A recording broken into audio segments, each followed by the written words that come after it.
The very first physical symptom was blood in the urine, and that would have been October of 2022. Prior to the first physical symptoms of blood in urine, I knew something was off. I've always been somebody that was very, would go to my primary care for just my regular yearly checkups, and would go to my gynecologist for the women exam as well. And my labs were always off, but then when we'd go for follow-up, they were not off. But it's like I knew something was off. I went to my gynecologist, and just to be, because as I mentioned, I had a hysterectomy, so we're trying to figure out, okay, well, is there something going on in my cervix or whatever, down there that I need to be worried about? And my gynecologist, like, everything's fine. They would do biopsies, they did whatever, all these, labs and everything, like, nope, everything looks great. Again, back to them, like, okay, well, yes, but I shouldn't be bleeding. Why am I bleeding? And so, like, okay, we'll keep an eye on it. So I kind of just kept my little journal on my phone of like the things that I was seeing, and the color, if you will, just to kind of gauge for myself. So then when the next year I started, again, a little bit more bleeding, and I shouldn't say more bleeding, more often. It was more often. And I was like, okay, it's still light, but it's happening more often.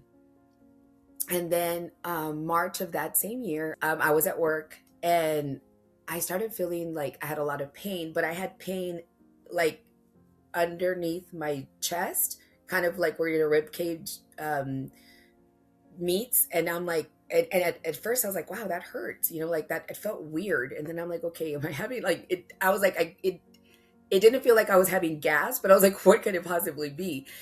And I doubled over in pain. They saw me at the doctor's office. Again, doubled over in pain. I couldn't stand upright. I was in so much pain. And as I mentioned, I was much heavier. So it's not like my husband could carry me. Because at that point, I was weighing at least a good 220, 225.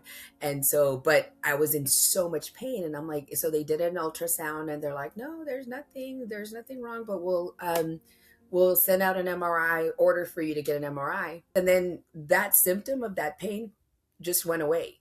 And so it was kind of just became like, whatever, I'll deal with it later. I'm not in any pain anymore. I did find a new primary care. I did establish care with that person. But I never asked them to do the MRI. But I did continue to have more bleeding. I was not bleeding to the point where there's actual blood. And I guess every time that they would pull urine, a urinalysis, there wasn't any blood showing up in the urine, even though, not that they didn't believe me, but there wasn't any evidence, if you will. So they're like, well, we'll see you in October. As time progressed, I think by June, it was becoming a little more prevalent, a little more often. Literally every time I was going to the bathroom, it was like, it was bright red. There was no doubt that there was blood in the urine. And I remember, it's so wild to think about it, because I remember the first time I saw that amount of blood. Ooh, I think I'm gonna start crying. I started crying because it was like, it was so much blood. And I actually cried more then than when I was told that I had cancer. And that was because I think at that moment I was like, I've been telling these people something's wrong and no one believes me. I called my gynecologist and told her, there is something wrong. Please call them, any urologist or gastroenterologist, and ask them to see me soon. Explained everything with the urologist. They're like, okay, well, we'll see you in a couple of days. They scheduled a sonogram, the CT scan, and then they scheduled I think it was called a cytoscopy, where they do a test of the bladder. They just wanted to make sure that it wasn't the bladder that was maybe possibly perforated, or something was wrong with the bladder. I think I just wasn't really understanding the gravity of the situation, because he's like, I don't think that I'm going to find anything, because your CT scans came back very concerning, and we'll discuss that when we're done. And he came back in after I got dressed, and he's like, okay, I want to show you the picture of your the CT scans. This is the scan of your right kidney, and do you see that? And this is what it looks like, and this is what a healthy normal kidney looks like. He's like, now look at this kidney. And I'm like, what's that? He's like, yeah, exactly, what is that? He's like, that is a tumor. And I'm like, well, I thought you said it was my kidney. He's like, exactly, your tumor has overtaken the kidney. He was like, I am not a cancer doctor, but I've seen this before, and it is more than likely it is going to be cancer, and we do need to get it out. And I said, okay, well, like the whole kidney? And he's like, okay, it is likely cancer. And I guess I'm like still not picking up. And I'm like, okay, well, I mean, and then he's like, Angela, you have kidney cancer. Everything just hit me like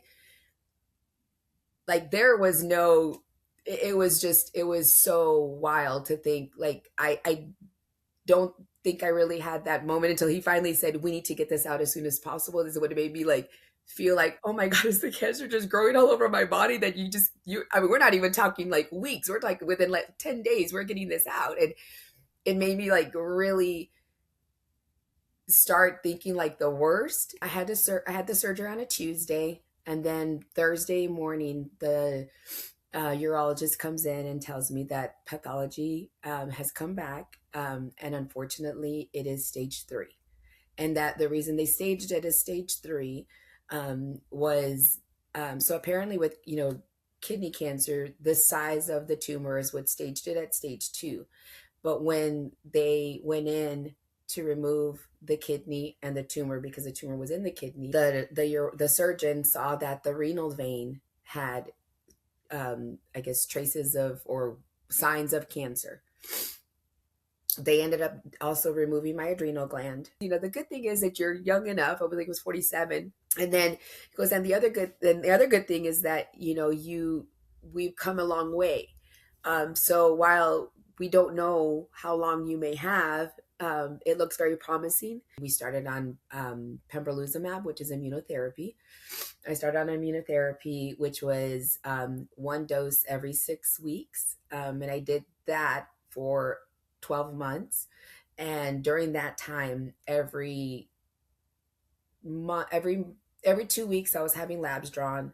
And every 3 months, I was having a CT scan during that 12 month period. And then September of 24 is when it had metastasized. There was mets to the lungs, mets to the liver, and one of my lymph nodes. Tears just started running through my face. And so of course my husband held my hand, and we were both looking at each other like, what in the world? Like, what, how? Like, I think for me, the biggest reason why I was shocked, I guess, if that's the right word, was I have gone through so much in this year going through this treatment, and for it to not work. Because that was kind of my biggest thing, was like, I will go through all the side effects. I lost so much weight at that time. I had lost about 60, 70 pounds because I couldn't keep anything down. So there would be nights where I would just be literally in the toilet all night, either throwing up or having diarrhea. And I remember I would be like, okay, I'll go through this so long as this is working. And I think that's what was the hardest for me, because I was like, I will deal with all the side effects. I will deal with the literal physical pain, not being able to walk because my feet were so dry and cracked from the side effects of the treatment. Not being able to walk, not being able to wear certain shoes, not being able to, like, all that stuff was like, I would always tell myself it's worth it because it's killing the cancer. So when you hear that it's spread, it was like all that. I am 5 weeks into my 3rd line of treatment. I am now on belzutifan, which is a pill I take 1 time a day. The majority of the side effects that I'm experiencing now is swelling of the hands and feet, but not all at the same time, which that's been good. And it's not been major swelling. It's only been 1 day that I couldn't actually walk because of the swelling.